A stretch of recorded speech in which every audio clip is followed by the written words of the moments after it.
Hi everyone. In today's tutorial, we will show you how to upload your own music to Canva. Whether we want to personalize video presentations or designs, adding our own audio can make our projects more unique and engaging. Let's get started. On the Canva dashboard, to upload our own music or audio, all we need to do is click on Uploads.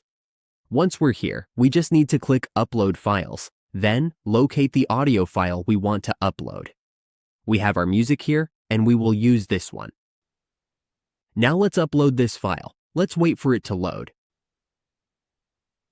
As we can see, our audio is now uploaded. We will click on it to add it to our project. Let's wait for it to load. Now let's switch over to our video. As we can see, our own audio is now on our Canva project. And that's how we can upload our own music to Canva. With just a few simple steps, we can enhance our projects with custom audio.